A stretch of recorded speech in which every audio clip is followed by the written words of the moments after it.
네, 기도하겠습니다.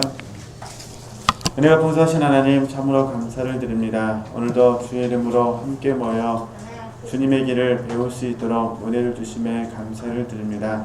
이 시간을 축복하여 주옵시고, 말하는 자나 듣는 자가 한 성령 안에서 주님을 공급받으며 주님의 생명으로 충만히 체험받는 그런 시간 될 수 있도록 인도하여 주시옵소서. 주님의 이름으로 감사하며 기도드립니다. 아멘. 네, 책으로는 52쪽입니다. 지난주에 이어서 그때 우리 잠깐 마지막 부분 공부할 때 지식의 부족은 큰 교만의 원인이 된다, 그런 부분을 이렇게 말씀을 드렸습니다. 그래서 이 부분을 좀 보충해서 설명을 하도록 하겠습니다. 그러니까 전에 우리가 이 책 말고 영을 분별하는 그리스도의 책을 읽었을 때 무지라는 무지와 기만을 통해서 마귀가 대적한다, 그렇게 들으셨잖아요. 근데 잘 보시면 아시다시피 무지하고 기만, 특별히 기만이라는 부분은 속이는 거잖아요. 속임. 이제 누굴 속이냐? 이게 이제 자기 자신을 속이는 거죠. 그래서 자기 자신을 속이는 거. 그 다음에 자기 자신에게 속는 거. 자기 자신에게 속는 거. 그죠? 그 다음에 마귀에게 속는 거잖아요. 마귀에게 속는 거. 그러니까 자기 자신을 속이는 것, 그 다음에 자기 자신에게 속는 것, 그다음에 마귀에게 속는 것 있잖아요. 그죠? 마귀가 이용하는 게 뭐냐면 하나님을 이용하고, 그죠? 그 다음에 하나님의 말씀을 이용하고, 그 다음에 우리의 혼을 이용합니다. 다 아시는 것처럼. 그죠? 그래서 이제 무지하고 기만이 이제 마귀의 좋은 통로가 된다고 공부를 했습니다. 그래서 물론 사람마다 나는 어느 부분이 물론 다 약하다, 물론 겸손하게 말하죠. 다 약하다 말하는데 그 중에서 어떤 부분이 더 약하냐는 각자에게 달려 있겠죠. 그러잖아요. 어떤 분들은 자기 자신을 속이는 것, 이거는 이제 거짓말 한다든가 이런 부분인데, 또 어떤 분들은 자기 자신에게 속는 경우가 있잖아요. 이런 경우죠. 우리 같은 경우는 자기 자신에게 속는 경우가 많을 수도 있을 것 같습니다. 마귀가 우리가 속이는 것을 하나님을 통해서 하나님의 말씀과 혼을 통해서 우리에게 속이는 거잖아요. 그래서 이거를 분별해야 된다 공부를 했습니다. 근데 지금 오늘 공부할 건 이제 무지잖아요. 무지. 이게 이제 우리 이 책대로 하면은 지식의 부족이거든요. 지식의 부족. 지식의 부족. 자, 이렇게 이해하셨으면 좋겠습니다. 왜 그러면 지식의 부족이 교만의 원인이 되느냐? 마귀의 특성이 잘 아시는 것처럼 교만입니다. 교만. 그러잖아요. 그러니까 마귀의 특성이 교만인 것처럼 우리가 영적인 지식에 대한 부족이 생기면 아도 모르는 사이에 착각을 하게 됩니다. 착각. 그죠? 내가 알고 있는 것이 전부라는 착각이 된다는 거죠. 그 착각이 나를 어떻게 한다는 거죠? 스스로를 높게 평가한다는 겁니다. 아니면 상대방과 비교해서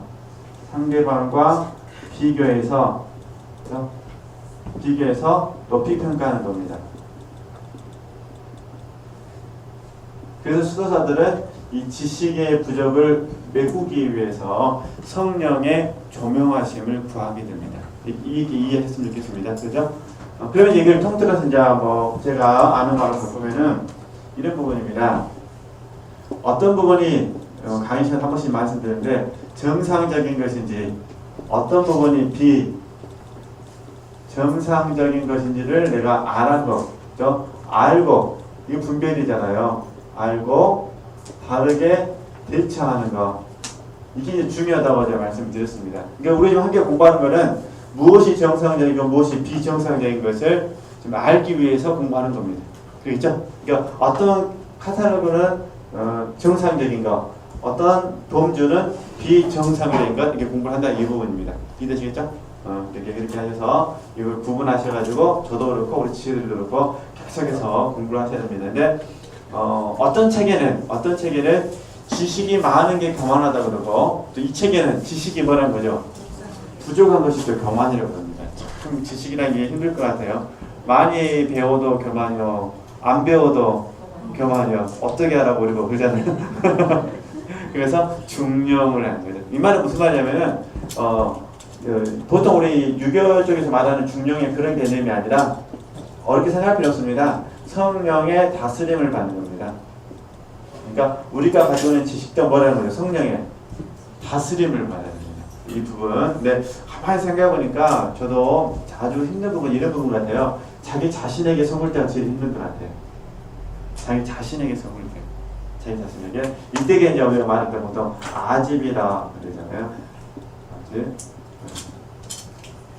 자기의 막 고집을 부린다든가. 그 다음에 나만 옳다고. 그죠? 자기 오름에 빠지기도 하고. 특히 영성훈련을 오래 하다 보면은 잘못하다 보면은 이렇게 될 가능성이 참 많이 있을 것 같습니다. 내가 이 성령께 배운 지식이 최고라고 생각해가지고 그러지 않기를. 그러면 우리가 어떻게 되냐? 날마다 성령 하나님께 이 부분에서 배우셔야 된다. 그 부분입니다. 그래서 좀 볼까요? 만일 당신이 완전한 겸손이 어떤 것인지 모른다면, 겸손은 이게 완전한 겸손은 성령과 상관이 있는 거라고 했잖아요. 그죠? 성령과 관계된 겸손. 이걸 모른다면 내가 불완전한 겸손이라고 말한 것을 잘 알지 못하고 경험하지 못한 당신은 자신이 완전한 겸손에 거의 뭐라고 하죠? 도착했다고 생각할는지도 모릅니다. 그래서 그러잖아요. 당신 스스로 미혹되어 자기 자신에게 뭐라는 거죠? 속는다는 겁니다. 내가 지금 정상적인 상태라고 속는 거예요. 남들이 보기에는 비정상적인 상태인데. 이해되시죠? 우리는 이 드라마를 보면 객관적으로 잘 알 수가 있습니다. 객관적으로 보면 어떤 드라마를 보시면 아시잖아요. 거기 저 시어머니 봐라 비정상적이라고 그러잖아요. 근데 내 모습은 보입니까? 안 보입니까? 안 보여요. 그렇잖아요. 그래서 가만 보면 대부분 그런 것 같아요. 또 봐보세요. 저는 잘 모르는데 누구죠? 남자 요리사 백종원. 저 그거 딱 먹는 거 한 번 봤어요. 명절날. 저희 집에 이제 돈이 없어서 텔레비전에 난 사람 아닙니다. 오해하지 마시고요. 텔레비전 살 돈이 있는데 교육상 우리 집사람이 절대 사면 안 된다고 하면서 어쩔 수 없이 텔레비전에 오는데 명절에 가서 그 백종원 그 먹방을 한번 봤어요. 계속 우리 애가 그것만 봐요. 뭐 냉장고를 부탁해서 제가 그때 처음 봤거든요. 그냥 채널 하나 돌려가지고 4시간 5시간 냉장고를 부탁해 보더라고요. 그 다음날 뭐만 봐요? 이제 백종원을 봐요. 그 백종원 걸 딱 보면서 제가 무슨 생각이 드냐면 잘 드시대. 근데 보세요. 우리와 상관없는 사람이 먹으니까 정말 맛있게 보이는 거예요. 내 남편이 그렇게 먹는다 생각해 보셨죠? 이걸 바꿨습니까? 안 바꿨습니까? 꼴도 보기 싫지 지금. 어떻게 백숙인가를 닭도리탕을 먹는데 아침, 점심, 저녁을 어떻게 찍었는지 모르겠습니다. 먹는데 전혀 얼굴에 물린 기색이 안 보여요. 쩝쩝쩝쩝해서 잘 먹는데. 그러나 지금 지체들이 생기는 남편이 앞에서 쩝쩝쩝하고 아침도 닭도리, 점심도 닭도리, 저녁 닭도리 얄미울까 얄밉지 않을까요? 돈이나 많이 벌어나오면서 그게 뭘 말씀드리냐면은 그게 사람의 이중적인 마음입니다. 이중적 대리만족이라고 할 수 있는데 근데 그 부분이 자주 속는 게 뭐냐고 해요. 자기 자신에 속는 거. 그래서 이런 부분을 스스로 미혹돼요. 자 보겠습니다. 당신은 스스로 미혹되어 실제로는 더럽고 냄새나는 교만에 쌓여 있으면서도 자신이 대단히 겸손하다고 생각할 것입니다. 이것을 깨닫게 해주는 게 뭐냐? 지식이다 그 말입니다. 이해되시겠죠? 그러니까 우리 지체들께서 지금 가지고 있는 이 정도의 영역이라면 이 영역 위에 있는 지식이 들어와야 됩니다. 위에 있는 지식이 들어와야 내가 알고 있는 지식이 너무 부족하다는 것을 알게 됩니다. 그죠? 그 다음에 또 어떻게 됐습니까? 더 서성하면 더 그 위에 있는 지식이 들어와야 내가 더 겸손해지지 않겠습니까? 그래서 이 부분을 표현한 걸 반대로 뒤집으면 이게 무지의 구름이 되는 겁니다. 그러니까 왜 하나님께서 우리에게 무지의 구름을 주시냐? 무지의 구름을 통해서만 우리가 완전한 겸손에 이룰 수 있다. 지금 그 이야기를 하는 겁니다. 네, 이해했습니다. 지금. 네, 그 다음에 그러므로 완전한 겸손을 얻기 위해 성령께서 주시는 그 겸손을 얻기 위해 노력하십시오. 완전한 겸손을 소유한 사람은 그것을 가지고 있는 동안에는 범죄하지 않을 것이며 그 후에 범죄한다고 해도 크게 범죄하지는 않을 것입니다. 그래서 그러면 이걸 우리에게 적용하면은 이렇게 이해하시면 좋겠습니다. 제가 겸손은 온유와 함께 동반을 합니다. 겸손은 온유와 동반을 하는데 우리가 겸손하게 되면 이제 지식이라는 관점에서 봤을 때 이게 함께 묶어지는 거니까 봤을 때 지식이 있으면 반드시 이 지식은 우리에게 분별력을 줍니다. 근데 이 분별이 5년, 10년과 함께 연결되면 이 책 그대로 하면은 범죄하지 않습니다. 이게 쉽게 말해서 다른 사람의 허물에 대해서 내가 알지만 그걸로 인해서 범죄하지 않는다는 겁니다. 근데 이 지식이 우리에게 분별을 가져준다. 지식이 잘못 우리에게 분별을 해주게 되면 뭐냐면 판단이 되어버립니다. 이 판단은 바로 뭐가 되느냐? 정죄가 돼서 범죄가 됩니다. 이해되시겠죠? 그러니까 우리 지체들이 좋은 앞으로 멘토가 되기 원한다면 반드시 겸손과 온유한 사람이 되어야 되는데 겸손과 온유한 사람이 되면 분별하되 이해되시죠? 분별해서 이런 부분은 잘못된 거야, 이런 부분은 정상적인 거야, 이런 부분은 비정상적인 것이라고 꼬집어서 해주는데도 죄를 짓지 않는다는 겁니다. 그런데 이 지식이 잘못돼가지고 교만하게 되면 판단하기 때문에 아는 것 자체가 뭐가 되냐면 아는 것 자체가 범죄가 된다는 겁니다. 그죠? 그래서 이왕이면 저와 여러분이 지식이 있으니까 우리는 반드시 보입니다. 이게 안 보여야 되는데 보인다는 게 문제예요. 근데 우리가 보인다고 해서 하나님에게 안 보여달라고 할 수는 없잖아요. 이게 방법은 하나밖에 없습니다. 힘들고 어렵지만 우리가 판단의 자리를 내려놓고 어떻게 되겠습니까? 분별 자리를 드려야 되잖아요. 그럼 판단의 자리를 내려놓기 어떻게 되냐? 책대로 하면 완전한 겸손을 우리가 체득을 해야 됩니다. 그럼 완전한 겸손은 어떻게 이루어지냐? 잘 아시는 것처럼 하나님을 아는 지식 속에서 나를 아는 지식을 가지면 됩니다. 그러니까 결국 완전한 겸손을 얻기 위해서는 방법 단 하나밖에 없습니다. 하나님 아는 지식을 추구하면 됩니다. 그죠? 이게 점점 하나님을 알면 어떻게 됐을까요? 어떻게 될까요? 하나님을 알면 나를 아는 지식이 생겨가지고 겸손해집니다. 이걸 저희들이 이제 뭐라고 표현하냐면 하나님을 아는 지식이 생기면 생길수록 이 부분을 우리가 작은 자가 됩니다. 그죠? 바울이 표현했던 것처럼 지극히 작은 자 중에 그런 표현이잖아요. 그러니까 우리가 성령의 조명하심 가운데 하나님을 아는 지식이 많이 이게 더 생기게 되면 어떻게 된다고요? 우리는 항상 그분 앞에 서면 어떤 자가 돼요? 항상 작은 자가 됩니다. 그죠? 이게 그분 앞에 서면 항상 작은 자니까 어떻게 되겠습니까? 우리가 완전한 겸손에 이룰 수 있겠죠. 그러니까 완전한 겸손에 이르게 되면은 지식을 통해서 분별하나 죄를 짓지 않고 바로 잡는 사람이 될 수 있다. 이런 부분입니다. 물론 이제 실제적으로 바로 잡는 과정 가운데는 또 다른 기술이 필요한 것 같습니다. 왜냐하면은 관계가 어떤 애도 달라지기 때문에. 그래서 멘토와 멘티 관계냐, 아니면 가족 관계냐, 엄마와 딸 관계냐, 엄마와 아빠 관계냐, 이것 따라서 접근 방법은 다 달라지는 것 같아요. 스승과 제자 관계냐. 이해되시죠? 우리 작은애가 늘 저한테 하는 불만 중에 하나 그거예요. 왜 아빠는 청년들한테는 항상 웃으면서 야단을 치는데 왜 우리한테는 우락부락하고 야단을 치냐. 그게 불만이라는 거죠. 제가 그러죠.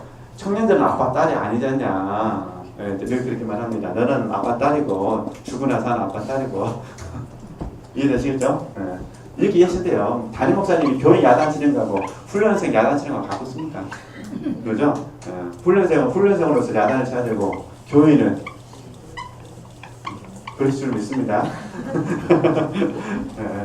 근데 어떤 훈련생 중에는 그거 섭섭합니다 라고 이렇게 해주시지 않는데 진짜 하면은 훈련은 나올까 안 나올까요? 안 나옵니다. 안 나와. 그래서 저는 훈련생들이 그 말 안 믿습니다. 사람을 못 믿어서가 아니라 얻어들이기 위해서는 안 믿어야 됩니다. 제가 많이 속아봐갖고. 하여튼 그죠. 근데 그 후에 잘못해서 범죄한다고 해도 크게 뭐라는 거죠? 범죄하지는 않을 것입니다. 이렇게 이해하시면 좋겠습니다. 그 다음에 53쪽 15번 겸손에 이르는 가장 좋은 방법은 자신의 제약됨을 기억하는 것이라는 잘못된 주장에 대한 간단한 논박. 이것도 잘못 하여튼 읽어가면서 설명하겠습니다. 앞에서 언급했던 것과 같은 완전한 겸손이 분명히 있으며 현세에서 은혜를 통해서 그것을 획득할 수 있다고 굳게 믿으십시오. 이것은 과거에 지은 죄와 자신의 비참함을 의식하는 것이 완전한 겸손의 원인이라고 주장하는 사람들의 잘못을 반박하기 위해 하는 말입니다. 문제 봐보세요. 과거에 지은 죄와 자신의 비참함을 의식하는 것이, 이걸 좀 설명하겠습니다. 우리가 다인 이야기를, 죄송합니다. 바울 이야기를 잠깐만, 바울이 우리 잘 아시는 것처럼 죄인 중에 괴수라고 그러잖아요. 그죠? 네. 그렇죠. 바울이 고백하는 죄인 중에 괴수의 뭐냐면은 하나님의 은혜의 반응입니다. 하나님의 은혜의 반응. 그러니까 하나님의 은혜가 점점 바울에게 많아졌기 때문에 바울은 그 은혜 앞에서 계속 뭐라고, 난 죄인 중에 괴수를 한다 그 말입니다. 근데 지금 여기서 말하는 잘못된 표현이 뭐냐면 이 사람들은, 아직 A라 하겠습니다. A라는 사람들은 하나님의 은혜에 의해서 반응하는 것이 아니라 하나의 훈련 방법으로서 자기 자신을 학대한 겁니다. 학대. 지금 이게 여기 표현상으로는 과거에 지은 죄와 자신의 비참한 뭐라는 거죠. 의식한다고 그러는데 이게 영적으로 보면은 자기 학대입니다. 자기 학대. 이해되시죠? 스스로를 막 학대를 시키는 겁니다. 나는 죽을 놈이야. 나는 죽고 썩을 놈이야. 이런 식으로 막 자기를 막 학대를 해가지고 이 학대에 의해서 강제적으로 하나님의 은혜를 스스로가 창출해내는 겁니다. 스스로가. 그러니까 내가 지금 십자가 은혜를 경험하고 싶은데 은혜가 별로 안 돼요.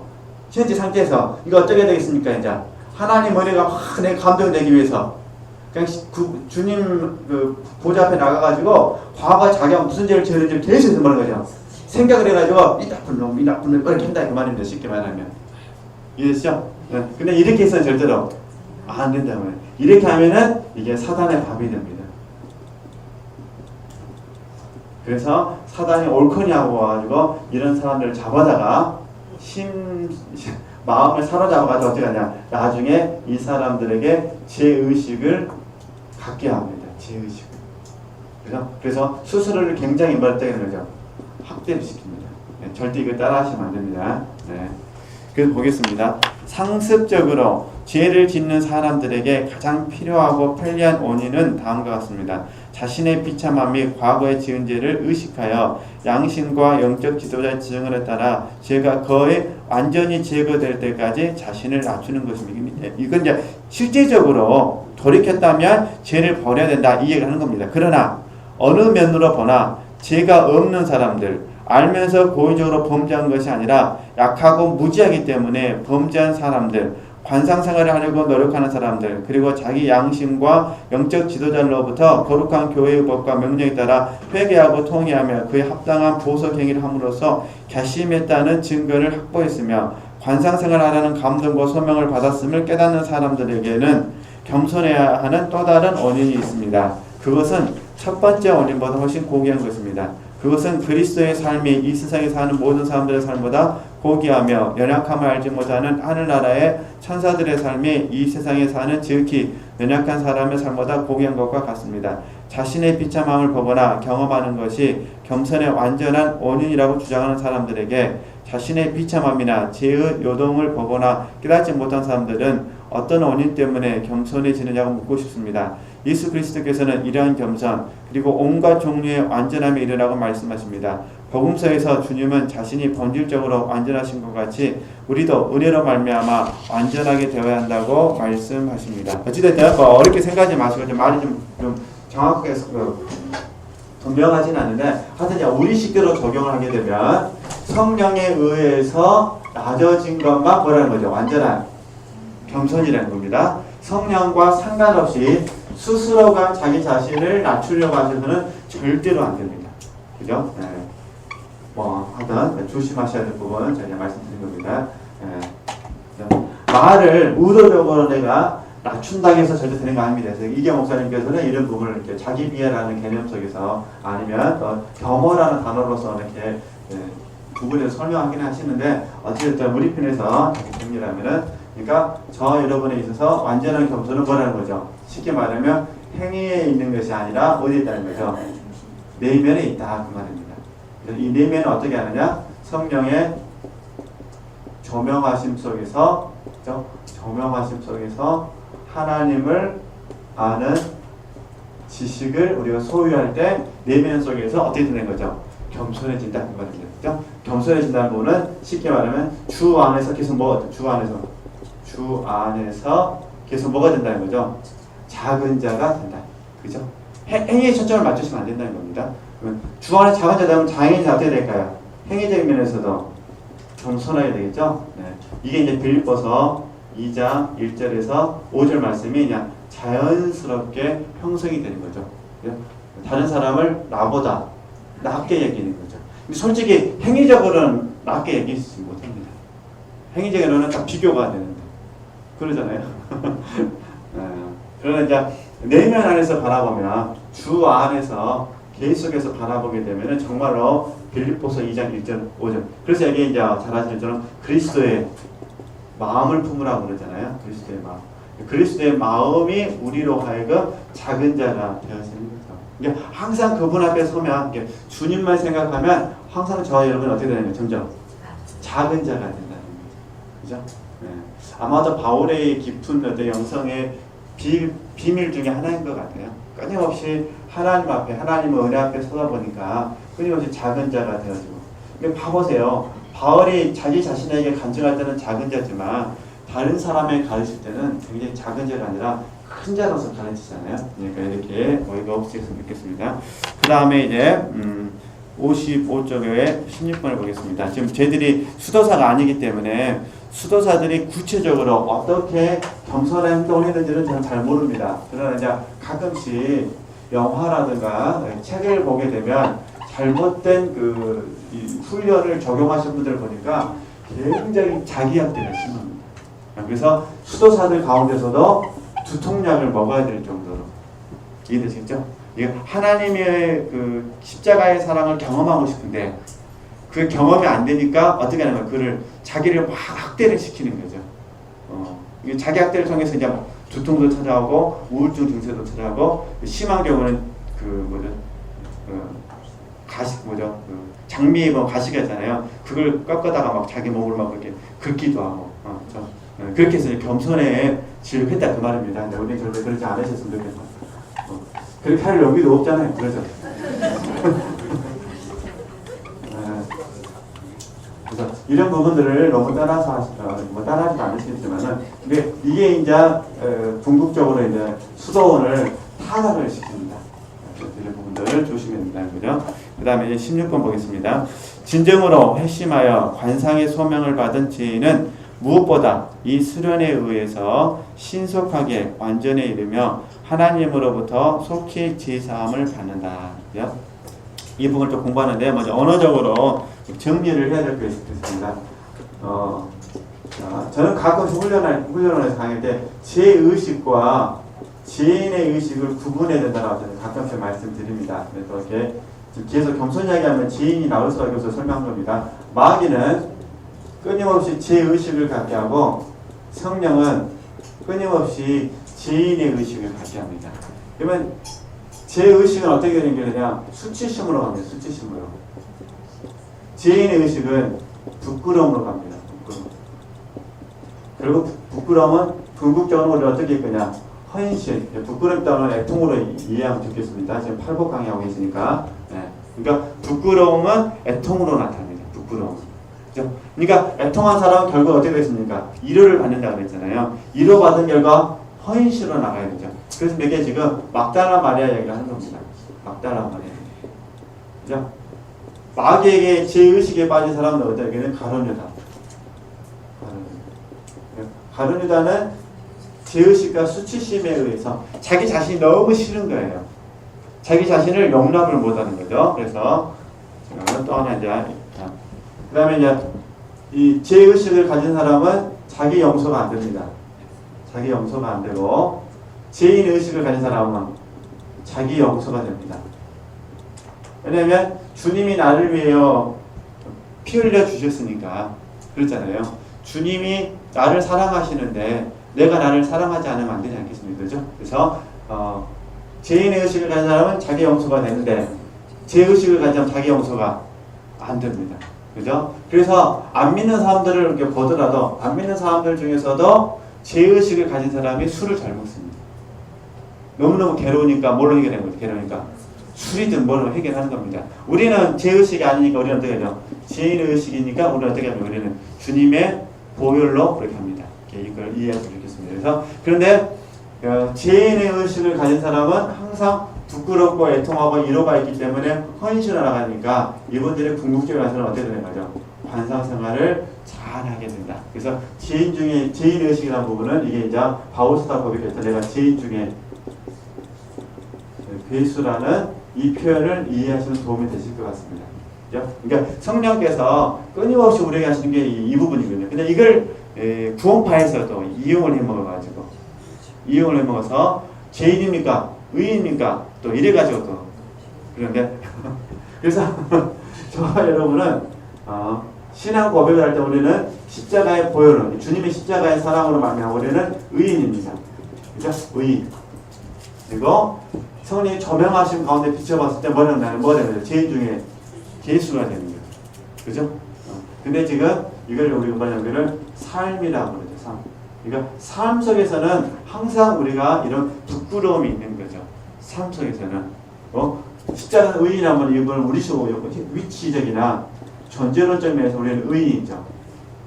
그러나 삶 속에서는 하나님의 기대치에 미치지 못하니까 항상 우리 뭐하는 거죠? 부끄러움이 있는 거죠. 이해되시죠? 근데 이제 구원파는 우리를 이 삶 속에서 고백을 이용해가지고 죄인 마음 무조건 이제 의인임을 말을 하고 구원 안 받았다고 그러고 이렇게 막 뭐라고 붙이죠.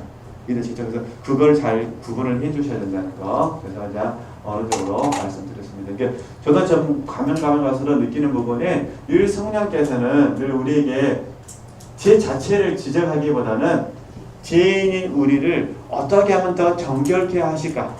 하나님의 본성과 어떻게 하면 더 가까워질 수 있을까? 그런 의미에서 우리의 부끄러운 모습을 들춰내시는 것 같습니다. 이해되시죠? 마귀는 그걸 통해서 참소를 하고 성령은 그걸 통해서 들춰내가지고 이해되시죠? 이렇게 그래서 이제 이걸 이제 영성가들은 어떻게 말하냐면 이거를 목욕으로 비유합니다. 목욕. 그러니까 성령 하나님께서 저와 여러분을 좀 뭐하게 된 거죠? 목욕시켜 주시고 계시다 이 말입니다. 우리가 좀 목욕을 한번 늘 느끼는 거잖아요. 씻어도 또 며칠 지나면 또 나오고 한 번 씻고 영혼이 안 나왔으면 좋겠는데 그죠? 우리 육체가 그러잖아요. 십자가 보혈로 오늘 조금 만 이제 예배 시간에 싹 은혜를 받아가지고 영혼이 죄를 안 지었으면 좋겠는데 그죠? 끝나가지고 이렇게 밥 먹으러 가는 순간부터 탐식이 생겨가지고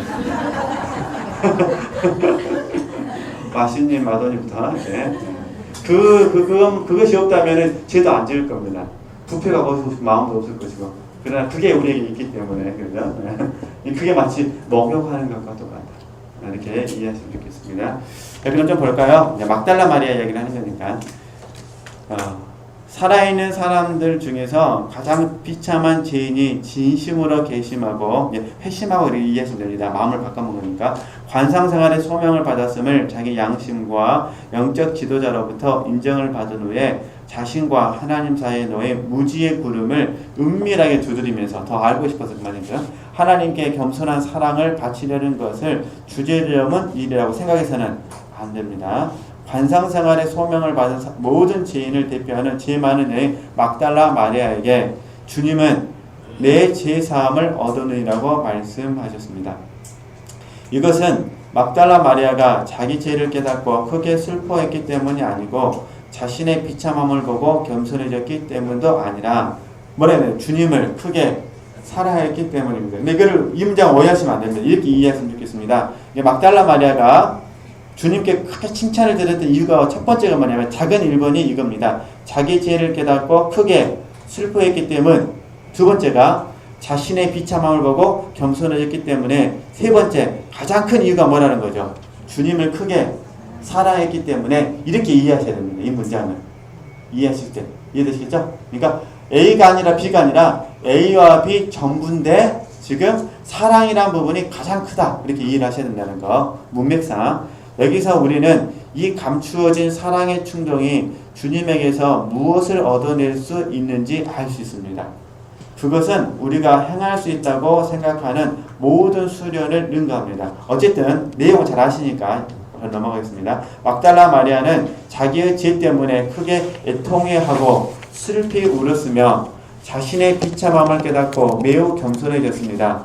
평생 비참하게 살아왔고 상습적으로 범죄해온 우리도 막달라 마리아처럼 행해야 합니다. 지은 죄로 인해 크게 애통해하며 자신의 비참함을 깨닫고 깊이 겸손해져야 합니다. 어떻게 하면 그렇게 할 수 있을까요? 막달라 마리아처럼 하면 됩니다. 막달라 마리아는 자기 죄로 인한 깊은 슬픔을 마음에서 제거할 수 없었지만 마치 다발로 묶어 마음의 동굴 속에 은밀히 보관해 두듯이 평생 그것을 지니고 다녔으며 결코 잊지 않았습니다. 성경을 보면 막달라 마리아는 자기 죄를 깨닫고 슬퍼한 것보다 사랑이 부족한 것 때문에 더 크게 슬퍼했습니다. 실질적으로 누가복음 7장에 보면은 막달라 마리아의 말은 없습니다. 죄 많은 여인이라고 나왔는데 중세 영성가들은 그 죄 많은 여인을 지금 막달라 마리아라고 본 것입니다. 이제 직접 막 성경책 찾아서 보려고 하면 없습니다. 누가복음 7장에 죄 많은 여인 아시잖아요. 네, 그 이야기를 하는 겁니다. 근데 통찰력이 대단한 건 뭐냐면은 보세요. 막달라 마리아는 무척 큰 사랑을 뭐라고 하죠? 품고 있었음에도 불구하고 사랑이 부족하여 거의 죽을 정도로 슬퍼했습니다. 이것은 결코 놀라운 일이 아닙니다. 참된 연인은 사랑하면 할수록 더욱 뭐란 거죠? 더 사랑하기를 원하는 법입니다. 이게 이제 중요하다 그 말입니다. 그러니까 우리가 왜 관상생활을 하느냐? 이 부분은 하나님을 뭐하기 위해서요? 더 사랑하기 위해서. 남들이 보기에는 우리가 이해가 안 되는 거죠. 이 정도 사랑이 있으면 되지 뭘 더 사랑하려고 하냐 그러는데 실제로 우리가 우리 편에서 봤을 때 하나님을 사랑하려고 하는 그 부분에서 절대 멈출 수 없다는 겁니다. 끝이 없습니다. 왜 그러냐? 아주 이유는 간단합니다. 하나님의 사랑을 우리가 계속해서 저와 여러분이 깨닫기 때문입니다. 그러니까 하나님을 사랑하는 부분에서 계속 깨달아지잖아요. 그러면 우리도 이 깨달음에 의해서 하나님께 사랑을 더 드리고 싶은 마음이 생깁니다. 문제는 깨달음이 우리가 멈춰지면 어떻게 될까요? 멈춰지면 하나님을 사랑하고 싶은 마음도 멈춰집니다. 이게 우리의 비극입니다. 그러니까 우리가 이 비극이 안 되려면 방법 하나밖에 없습니다. 계속해서 하나님께 기도해야 됩니다. 당신의 사랑을 내게 가르쳐 주시옵소서. 그러니까 날마다 하나님의 사랑을 깨달아야만 다시 뭐하는 그 깨달음 안에서 내가 하나님께 더 뭐 할 수 있다는 거죠. 드릴 수 있다. 그죠? 그러니까 중요한 거는 하나님 사랑을 왜 깨닫는 거죠. 이게 결국 성령께서 하시는 거죠. 우리는 깨달음을 따라서 그 사랑을 뭐 하는 거죠. 드린다는 거. 이해되시죠? 그러니까 이 무명의 그리스도인 지금 책에 지금 읽고 있는 부분에서 굉장히 큰 통찰력이 뭐냐면 막달라 마리아의 눈물을 겸손으로 봐도 되고 애통으로 봐도 되는데 큰 이유를 어디서 찾냐면 스스로가 생각했을 때 예수님을 더 사랑하지 못해서 눈물을 흘렸다. 이렇게 본다는 게 대단한 통찰력이 생각이 듭니다. 이해되시겠죠? 제가 어떤 말씀 드릴 텐지. 그러니까 저와 여러분도 하나님 은혜 가운데 눈물이 있으면 어떤 눈물이 있어야 돼요? 예수님을 더 사랑해 드리지 못해서 우리 흘리는 눈물이 있었으면 좋겠다. 그건 이해하시면 되실 것 같고요. 소원이니까 의도적으로 할 수는 없잖아요. 그렇죠? 네. 그래서 참된 연인은 사랑하면 할수록 더욱더 사랑하기를 원하는 법입니다. 그렇습니다. 막달라 마리아는 참 진리 안에서의 경험을 통해서 자신이 누구보다 악하고 비참한 사람이라는 것, 그리고 제가 자신이 그처럼 사랑하는 하나님과 자기 사이를 나누어 놓았다는 것을 잘 알고 있었습니다. 그리고 사랑의 부족으로 인한 이 만성병의 원인도 오랫동안 지속되는 병이잖아요. 만성질환은 게 죄라는 것을 알고 있었습니다. 그러니까 결국은 왜 죄를 짓느냐? 뭘 때문에 짓는 거죠? 사랑이 부족하니까. 이렇게. 그래서 막달라 마리아는 어떻게 행동했습니까? 그녀는 자기가 바라던 가장 높은 곳에서부터 제약된 삶의 계곡으로 내려가 더럽고 악취가 나는 죄의 구렁텅이 속을 헤매고 다니면서 죄를 하나씩 차례로 들어올리며 슬퍼하고 눈물을 흘렸습니까? 그렇지 않습니다. 막달라 마리아는 결코 그런 일을 하지 않았습니다. 그 이유는 무엇입니까? 그렇다고 그렇게 해서는 아무것도 이룰 수 없으리라는 것을 하나님께서 알려주셨기 때문입니다. 이런 방법을 사용했다면 지혜 사함을 받기보다는 오히려 그녀의 내면에 있는 지혜를 향한 성향을 더 뭐야 되는 거죠? 증대시켰을 것이다. 이게 절대 죄책감에 빠지서는 안 된다 그 말입니다. 막달라 마리아는 자신의 사랑과 간절한 열망을 이 무지의 구름 속에 묶어두었고 현세에서 이성적인 지성의 빛에 의해서는 분명히 볼 수 없지만 감성적인 사랑 안에서 경험하는 것, 사랑하는 법을 배웠습니다. 그리하여 그녀는 자신이 과거의 지혜인이었던 사실에는 거의 관심을 기울이지 않았습니다. 그녀는 주님의 거룩한 사랑에 크게 감동되어 그녀에게 말씀하시는 주님의 귀하고 복된 육체의 아름다움에는 관심을 기울이지 않았을 것입니다. 육체적인 것이든 영적인 것이든 그 외의 다른 것은 바라보지 않았을 것입니다. 이것이 뭐는 복음이 증거해주는 사실입니다. 이게 무슨 말이냐면 이런 부분입니다. 막달라 마리아가 과거의 자신의 잘못, 과거의 자신의 죄에 대해서 얽매이지 않았다 그 말입니다. 그럼 어떻게 했냐? 지금 하나님, 예수님이죠. 지금 예수님을 사랑하는 일에 힘을 썼다. 이해되시죠? 이걸 배워야 된다. 저와 여러분이 날마다 영적인 진보를 향해 달려가는 과정 가운데 과거의 내 잘못에 대해서 너무 오래 지나치게 뭐라는 거죠. 잠깐 생각하는 건 괜찮습니다. 우리 은혜를 잊어버리지 않기 위해서. 그러나 거기에 지나치게 뭐해서는 안 되죠. 얽매여서는 안 됩니다. 얽매여서는 안 되고, 그러면 어떻게 되냐? 계속해서 그 에너지를 예수님을 사랑하는데 뭐라는 거죠? 힘을 써야 된다. 그 얘기를 하고 있는 겁니다. 그죠? 그래서 잠깐 뭐 지금은 많이 바뀌었는데 전에 이제 가게에 흐르는 있었잖아요. 저주를 끊어라. 근데 하여튼 좋은 의미는 아닌데 하여튼 이 교리를 가르친 사람이 지금 당사자는 잘못 가르쳤다라고 인정을 했습니다. 그런데 이제 그러면도 불구하고 여전히 이 영향을 받는 사람이 있는 것 같은데 제가 이제 이 영향을 받은 사람 몇 분을 LA에서 지속적으로 섬긴 적이 있었습니다. 근데 이분들의 문제점은 뭐냐면은 하여튼 아프기만 하면은 다시 돌아가 버립니다. 계속 아니라고 한 30분 동안 설명을 해서 헤어졌습니다. 잘 살아보겠습니다. 헤어졌는데 그 다음 달에서 또 상담할 때 또 뭐 어떻게 되는 거죠? 좀 감기만 걸려도 뭐가 되는 거죠? 잠만 안 와도 다 이가 버립니다. 그래가지고 참 제가 지금 뭐 제가 왔고 그분도 떠나고 그랬으니까 뭐 지금은 어떻게 사시는지 잘 모르겠는데 이게 문제입니다. 이해되시죠? 그러니까 우리는 절대 그런 잘못된 가르침에 현혹돼서는 안 됩니다. 우리가 복음이란 뭐냐? 우리가 십자가 안에서 과거의 모든 죄가 다 용서 받았다는 겁니다. 그리고 그 용서받은 은혜 안에서 오늘 예수님을 더 사랑하기 위해서 뭐냐는 거죠? 힘을 쓰자. 예수님을 더 사랑하는 과정 가운데 힘을 쓰다 보면 우리가 예수님을 더욱 사랑하지 못한 모습 때문에 우리가 회개하는 거지. 이해되시겠죠? 과거에 지은 어떤 죄 때문에 회개하는 건 절대로 아니라는 거, 이 구분만 잘 해주셨으면 좋겠습니다. 단지 이런 건 있습니다. 이런 거. 성령 하나님께서 인간관계 부분을 해결하시기 위해서 이해되시겠죠? 주님과 나와의 관계가 아니라 그 사람과의 관계를 해결하기 위해서 갑자기 10년 전에 어떤 사건들을 생각나게 하셔가지고 내게 철저하게 내 자신의 내면을 돌아보게 하실 때도 있습니다. 어차피 인간관계라는 건 상호적인 거기 때문에 그러잖아요. 그런 경우는 또 별개의 문제입니다. 단지 여기서는 지나치게 죄책감에 죄의식에 사로잡혀서는 안 된다는 겁니다. 이해되시죠? 무슨 잘못만 하면 하나님 나를 벌 주셔가지고 나를 저주하셔서 내가 이렇게 됐다라고 절대 이렇게 생각하시면 안 된다는 거. 항상 우리는 사랑으로 화합하셔야 된다는 게 이해하셨으면 좋겠습니다. 자, 그 다음에 다음 주에는 이제 좀 겸손을 벗어날 수도 있으려나 생각이 듭니다. 계속 겸손했는데 다음 주에 다시 마리아하고 마르다 이야기를 하면서 또 균형 감각을 이야기를 하니까 또 그때 가서 더 나누기로 하겠습니다. 하나님께 영광을 드립니다.